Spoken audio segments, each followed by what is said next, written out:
Antes de empezar el tema que tenemos para este momento, voy a decir algo que va a tener cierto sentido antes de... Lo que Toquicha dice claramente y sin ningún tipo de cobertor, sin ningún tipo de sobaíta, lo decían entre palabras los cantantes del pasado. Con esto no estoy apoyando a Toquicha, pero tampoco me estoy justificando en que la generación pasada no tenían su libertinaje también. Había un libertinaje, había ciertas marrullas por detrás, solamente que pues hoy, por la globalización, la tecnología, se ha estado evidenciando mucho más en este día. Y hoy vamos a tratar, tú tienes un tema más que nada que me gustó mucho, que es acerca de esta era. Esta más que una generación a los foques, yo diría una generación que ni trabaja ni estudia. ¿Qué tú me dices? Bueno, actualmente tenemos un tema de descomposición social muy fuerte con relación a nuestra generación, a tu generación. Digo nuestra generación o sí, mi generación y tu generación, para corregir, por el hecho de que yo soy un poquito más mayor. Ya yo soy de los 90, ya tú ya eres parte de los 2000. Pero sí, podemos ver que en mi generación comenzó una descomposición un poco leve, por así decirlo, porque aún en esa época respetaban por lo menos los símbolos patrios, respetaban los lugares históricos, querían estudiar, por lo menos iban a la escuela los jóvenes. Pero actualmente, como tú bien dices, ni estudia ni trabaja. Entonces podemos ver que ya la generación que va entrando nueva está aún más perdida, un poco más descompuesta, descontrolada totalmente, hasta el punto que a ellos no les importa prácticamente nada, como fue el caso que sucedió hace unos días de lo que es la ciudad colonial, correcto. Hicieron sí, unas clases de desórdenes que eso lo que da es hasta vergüenza ajena y pena también. Sí, imagínate, eran lugares... bueno, ese es un lugar bastante turístico donde hay hoteles, donde se hospedan turistas y deja una mala imagen. Del país deja una mala imagen, pero de los jóvenes también. Del que nos depara en el futuro. Y te voy a decir algo, según lo que yo sé y lo que he visto en internet y todo eso, en la zona colonial fue ese día. Pero eso en la 42 de Capotillo, en otros barrios del país, se da todos los días. Como que no es nada. Es correcto. Entonces, como tocó, digamos, que una tecla difícil, una tecla débil, o no débil, diría yo, una tecla que no se debe tocar mucho, que es la zona colonial, por eso se ha hecho un boom tan grande en este caso. Yo estuve investigando un poco sobre esto de la descomposición social y todo esto. Y como bien tú dices, no es algo que es de ahora, es algo que se viene dando, pero en estos últimos 5 o 10 años, se ha agudizado más. Bastante. La descomposición social tiene que ver también con algo, no tantos planes del gobierno para con los jóvenes. Sí se ven que tal vez hay uno que otro programa de deporte o cosas por el estilo, pero yo creo en lo personal, y es mi opinión, que debe agudizarse un plan político, ¿cómo se dice? Plan social, no sé, algo que pueda ralentizar esa educación. Y no tanto una educación académica, sino una educación dentro del hogar. Porque te voy a decir algo, si en el hogar no hay principios, no hay valores y no se enseñan las cosas correctamente, no va para ninguna parte va a la sociedad.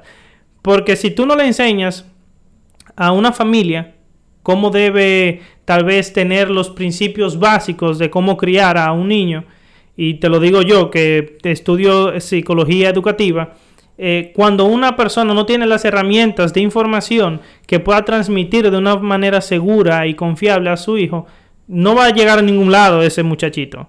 Y mucho menos la persona, porque va a criar de una manera mucho más difícil. Y más que en este país vemos cuál es la decomposición social, que primero empieza en el hogar por no haber un padre presente o una madre que también es ausente, por una abuela que es la que está criando los niños, 5 primitos en un mismo hogar. O sea, hay un problema real, verdaderamente. Bastante grande.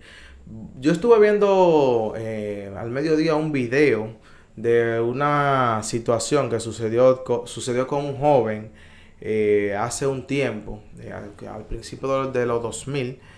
Ese joven fue criado en un hogar prácticamente disfuncional.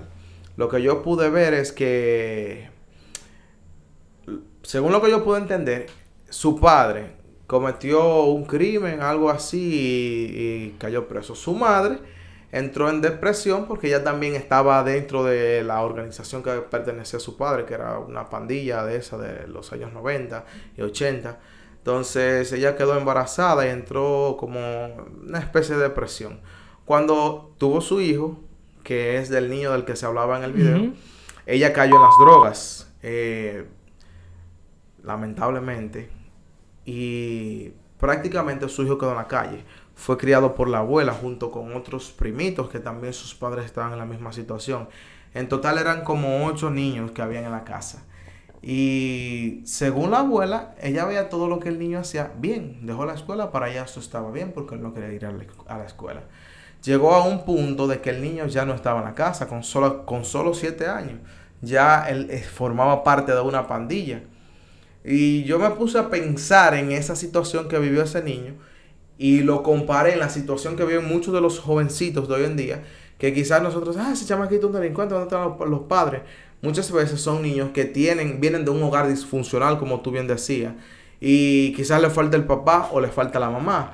En esos casos, cuando tiene falta de una figura paterna o una figura autoritaria que quizás quiera llevarlo por un buen camino, suceden estas cosas. Los jóvenes siguen los consejos de sus amigos, de los vecinitos. Quizás ve, que el hijo de fulanito tiene un teléfono. ¿Cómo lo consiguió? Lo sustrajo de tal sitio. Y él, eso se puede hacer. Y se va dando la cadena. Entonces, así se arma un delincuente. No es solamente, que ese niño salió malo.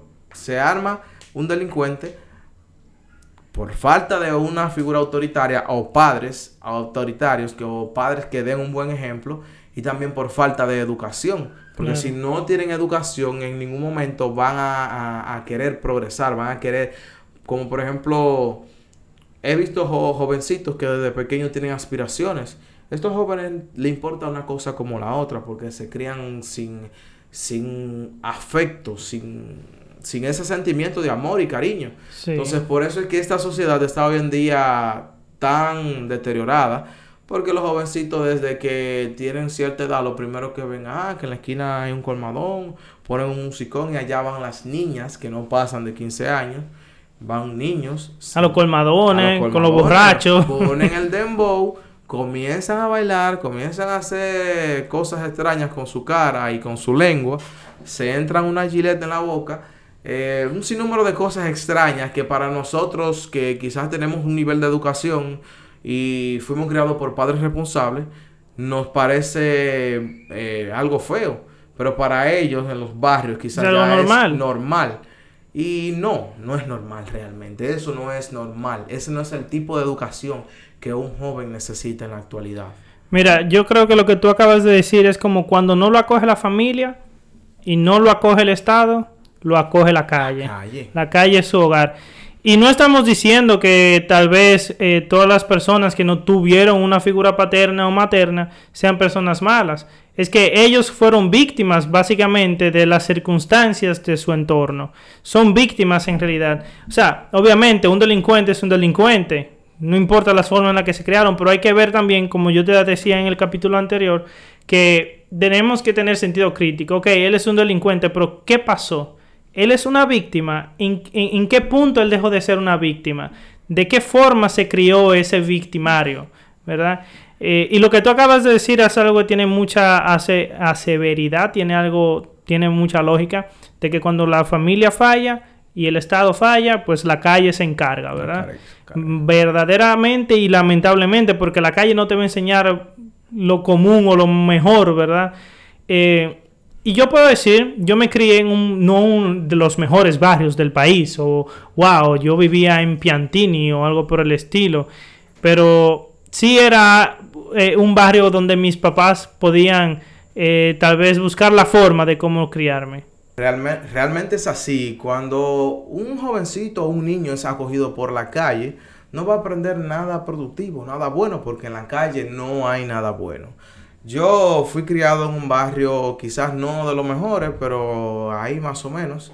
Y pude ver durante mi niñez y adolescencia cómo sucedían cosas con algunos jóvenes que eran un poquito más mayor que yo. Y mis padres siempre lo tomaban como ejemplo y me decían, mira, ve lo que pasa con fulanito. Trata de hacer las cosas así como yo te digo porque eso es lo correcto. Sí. Si tú tomas la decisión de seguir el ejemplo de ellos, quizás puedes terminar igual o peor. Entonces, esa es la idea, que los jóvenes no terminen de mala manera. Como por ejemplo, yo he visto programas y algunas acciones de ciertas personas que tienen quizás algún poder adquisitivo y se han encargado de ayudar a esos jóvenes que quizás no tienen la misma oportunidad que hemos tenido nosotros o que han tenido otros jóvenes, para que ellos quizás puedan salir un poco a la parte clara y puedan superarse y desarrollar sus talentos y otras cosas buenas. Yo, como te decía, no fue que yo me crié en el mejor barrio, ni mucho menos, pero porque donde yo me crié, o sea, en la escuela que yo estudié, el Politécnico que estudié, se daba de todo. Eso era pleito todos los días después de la escuela. En mi barrio atracaban. Yo vi cómo atracaban muchas personas a plena luz del día, 12 del mediodía, y ahí estaban atracando a alguien. Les recuerdo que un día estaba arreglándome para ir para la iglesia. Eran como tipo 7 de la mañana y yo estaba enfrente de mi casa poniéndome y ajustándome mi corbata. Y enfrente de mí atracaban a una mujer y yo como que, oh mira, oh wow, qué interesante esto. Pero sí, la descomposición social es una realidad y tenemos que afrontarla de la mejor manera. Y bueno, yo creo que esto es todo por el momento. ¿Qué tú crees? ¿Tienes algo más que añadir? Bueno, solamente me gustaría que los jóvenes piensen en cómo ellos se ven en 5 o 10 años en comparación a cómo se ven hoy en día, con la actitud y con su forma de proceder y actuar. Muy buenas reflexiones. Exactamente, cómo ellos se verían. Me gustaría que piensen en eso. Y si ellos quisieran que sus hijos estén en esa misma posición que ellos están en ese momento, si eso es lo mejor, si ellos creen que eso es lo mejor para su vida, eso es lo único que tengo para agregar. Sí, y ya ustedes saben, suscríbanse en el canal, denle me gusta y compartan con todo el mundo, que tenemos la meta de llegar por lo menos a los 1000 suscriptores antes de que acabe el año, que lo creo difícil, pero no es imposible, no ¿verdad? No es imposible, ya ustedes saben. Esto fue la Review Podcast, Jordani Ventura. Joseph Leonardo. Esto es todo.